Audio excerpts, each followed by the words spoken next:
April is Donate Life Month. While our state has one of the highest rates of organ donors in the country, with 62% of people registered, nearly 2,000 Coloradans are still on the waiting list for a transplant. Across the country, more than 100,000 people are waiting for a transplant.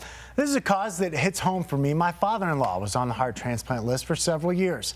Tonight, your reporter in Boulder, Sarah Horbakowitz, is joining us live with the story of one CU Boulder student who underwent 2 transplants at Children's Hospital.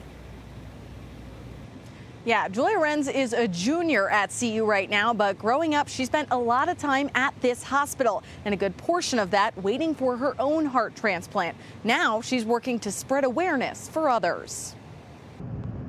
At CU Boulder, Julia Renz is finishing up a busy year as a triple major on the honor roll. I go to my lab, I run my operant behavioral experiments, I go to class, neuroscience club, my organ donation club.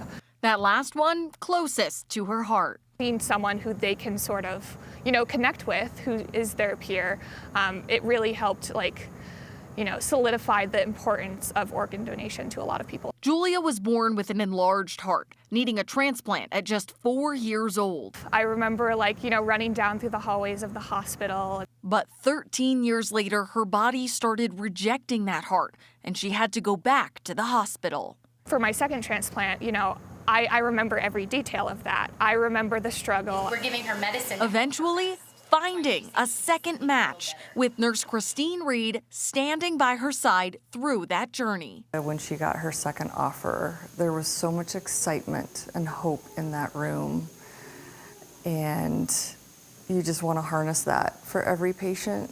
And she's hoping more people consider becoming donors to help some of the thousands of patients like Julia. That energy is infectious, and so it's very inspiring to see her have gone through something so difficult, not once but twice, and she's living her dream. And part of that dream includes sharing her story alongside goals of a PhD in neuroscience and leading with her heart.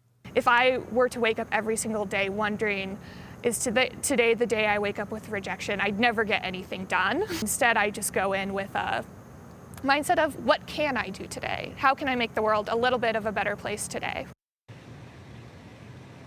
Julia really is doing it all, and her organ donation club actually just recently made blankets for the Children's Hospital here. Both Julia and the hospital also emphasized today how important it is to recognize donor families in these situations as they go through these tough periods of time to help so many. Sarah, to move